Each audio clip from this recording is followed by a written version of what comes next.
Hello everyone, and welcome to Massive Nerd's quick look at Terraria.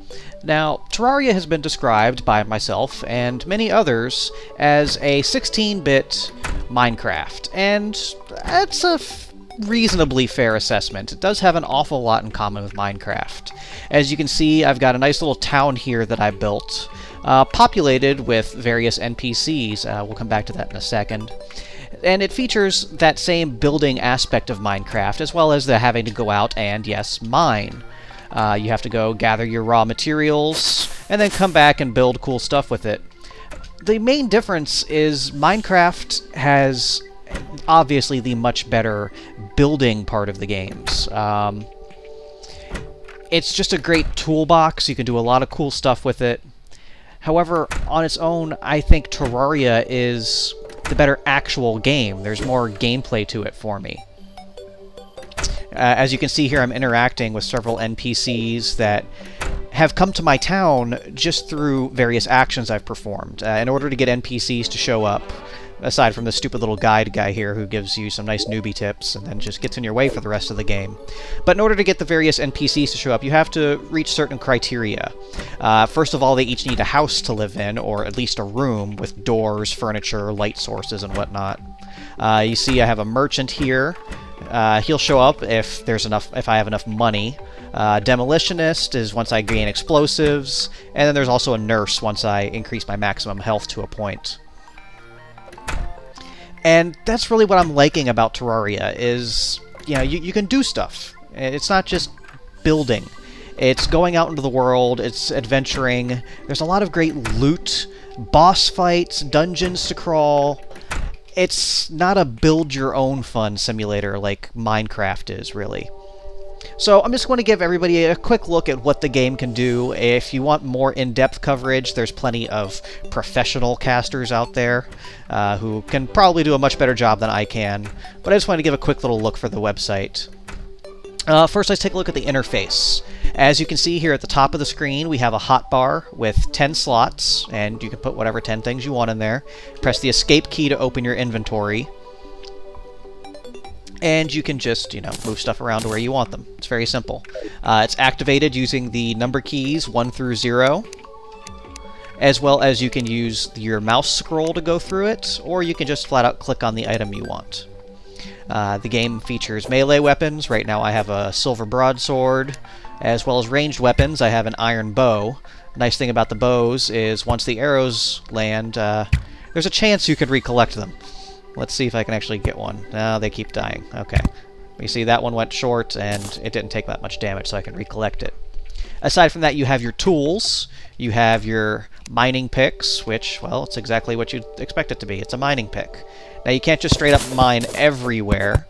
Sometimes there's certain criteria, like if there's a tree in place, you can't mine where the tree is until after you chop down the tree. So let's go find ourselves a tree. I've cleared out most of this forest, building my village there. Used up quite a lot of wood and darn near every stone on the planet.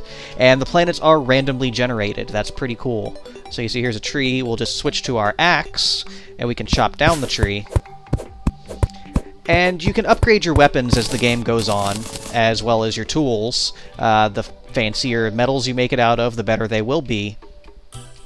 They'll chop down stuff faster, and then even there's certain ores you can't mine until you have a good enough pick. So you see right now I still have like the basic one, so it takes a little while to chop down a tree. But then once it does, it just blows up into its component parts and you collect all the wood. Very nice. Aside from the axe and the pick, you also have your hammer. And what the hammer does is it allows you to remove items from the game world. Like, let's come back over to the town.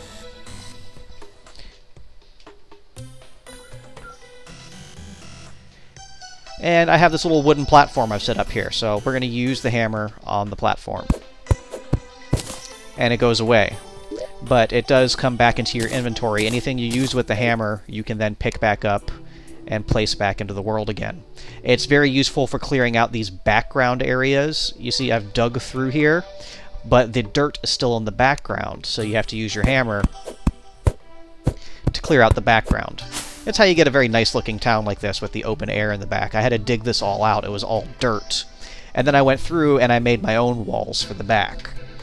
So we're going to swing back in here, and we're going to take a look at the actual crafting system, which I've set up a nice little crafting area down here in my basement. Now, there's certain things you can only craft when you're near various implements. Like if we go back up here and hit the escape key, down here you have your crafting menu, and all I can really craft outside of my workshop is some torches, a new sticky bomb item they just added in, wooden platforms, and a workbench. As you can see, I already have a workbench down here. So when I'm near the workbench, I can make wooden items. Wooden swords, tables, chairs, signs, basic items. You have to upgrade beyond the workbench to the furnace, which allows you to smelt metals, and then the anvil, which will allow you to then work those metals. So when I'm over here, you see there's a whole lot more stuff I have to work with. I can make the bricks that I use to build my buildings out of. And oh, I hear good stuff happening. We're going to run outside in a second. But let's just make something real quick. We're going to make some bricks just for the fun of it. Like, I can make some red bricks out of clay, and right here it'll show you what you need. So just click the button a few times, and you'll make the stuff. Or you can also hold down the right mouse button, which is something they just included in the latest version update, which is very handy. And then as you can see, we go out here, and then you can then place them down.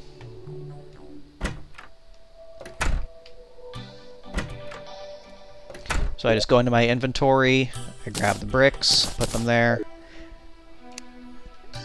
and look at that, bricks. Now you can't just put bricks in the middle of the sky, you have to actually build. So I like that about the game. You can't just do stuff wherever you want. There actually does have to be planning involved.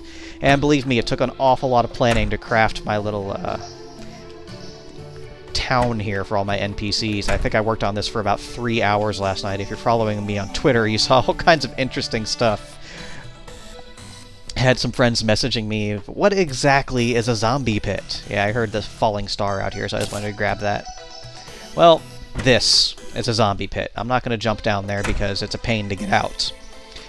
There are enemies that will attack at night. You don't see any right now because I've built up my town to the point where they don't mess with the town. But if I venture too far out into the wilderness, you'll start seeing zombies and floating eyeballs and various nasties. And there's a point randomly throughout the game. Is that another star? That's another star. We're going up there. Let me get a torch out. There's points throughout the game. I believe there's a 1 in 7 chance every night of what they call a blood moon. And blood moons are when the zombies go insane and they'll actually beat down the doors to your house and start killing your NPCs. So it's really something interesting you have to keep in mind. Not only do you just want to build a wall to keep the guys out, but you have to make it accessible so that you can use it, your NPCs can use it, but also defensible. So if a zombie beats down the door, they're just going to fall into the pit. My NPCs are relatively safe. And throughout the house, I've used the wooden platforms, which are actually a very handy building tool because they exist in the background, but you can still jump through them, both up and down. But I put wooden platforms here so that the floating eyeballs can't kill everybody, which is handy. The controls are fairly simple. It has WASD movement, up, down, left, right, standard, and then spacebar for jump. And that's it. Everything else is handled through the mouse. Left click to do pretty much everything. Swing your sword. Left click to, build stuff. Left click to mine. Really simple interface. And that's one of the things I love about the game, just how wonderfully simple it is. They developed this game in, I think it was like 5 months, and they just threw it out there. It's available only through Steam right now, but it's only $10. And for $10, you're getting a pretty good amount of game. And wow, how did that thing get down there? That's going to be fun. Well, while we go down here to venture into the star, we can show some of the exploration aspects. Like, you don't just want to, build your town. You got to go out there into the world. And they have caves all throughout the place. And you can also, of course, just start digging down and see what you find. Going to switch to some dirt blocks here so that I actually have a platform to work with. And you're a knucklehead. There we go. Let's take that off. And just build ourselves a little stairway down here so I don't die from the fall. So basically, you just have to venture out into the world and get into trouble, see what happens. As you can see down here, hidden in the depths of the pit, there's some nice stuff down here. We're going to drop down a torch, light ourselves so we can switch to combat, bust open these pots, get the loot inside. And just see what else is down here real quick. Show you guys kind of what the game offers. And looks like we have something nice here, so we're going to drop some of those down, switch to our pick, and just start getting in there.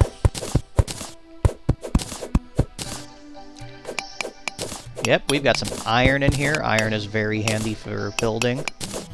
So you just start digging down, and who knows what you'll find. Of course, make sure you leave yourself a way out. Because nothing's more embarrassing than digging down into the depths of the world and having to kill yourself to get back home again.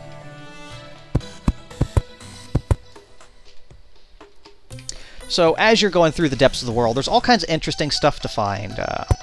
Not just the ores and whatnot, but as you get deeper into the earth, there's some really cool stuff in there. There's underground jungles.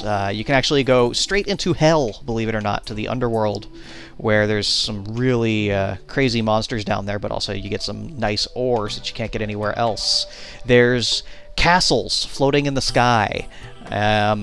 There's a dungeon at the far end of the world that has some great loot, but of course you have to kill a giant skeleton monster just to get into it. I said I don't want to spend too much time talking about it. It's just a really fun game. Nice. I love the 16-bit graphics. A lot of little Final Fantasy elements in there that are cool. And I haven't really progressed that far to show you guys anything really amazing. As you can see here, I'm still wearing a little copper armor, so there's not a whole lot I can do. I can't get into much trouble. But the game has a nice progression to it. You know, if you get to a place where you're just getting destroyed, that means you're not supposed to be there yet. And just go explore somewhere else and try something different. There's lots of really unique items in the game. You'll go from, like you see here, a simple little sword and copper armor, to later on having rocket boots and lasers and lightsabers and just all kinds of crazy fun stuff. So check out on YouTube. I'm also going to post the regular trailer for the game on the website. Ooh, flying eyeball. We'll get into a little combat here. And he's running away because I'm too awesome. But just look around for 10 bucks. It's a great game. A lot of people who like Minecraft have enjoyed this. A lot of people who don't like Minecraft have enjoyed this. It's just a great little fun time. I've been having a lot blast with it over the past couple days. Like I said, I was watching a basketball game and just building my town for 3 hours. So there's a lot of cool stuff to see here. Over the coming weeks, I might post a few more videos just showing off some cool stuff, maybe some boss monsters. Because, I mean, it's a good game to check out. 10 bucks. It's a nice little indie-developed game. Just go onto Steam, pick it up. I really liked it. And we're just going to head back to town before we're done here. I know this is probably the absolute worst video ever, but that's why I'm an amateur. Like I said, there's a lot of professional casters who have really gotten into this game, and they're doing some cool stuff with it. So that's our quick look at Terraria, showing off my nice, nifty little house here. And that's it. So be sure to keep checking back in at the YouTube channel, youtube.com/Samodian, or massivenerd.net. I'll probably have a few more things coming up for this game in the future. So I'll see you guys then.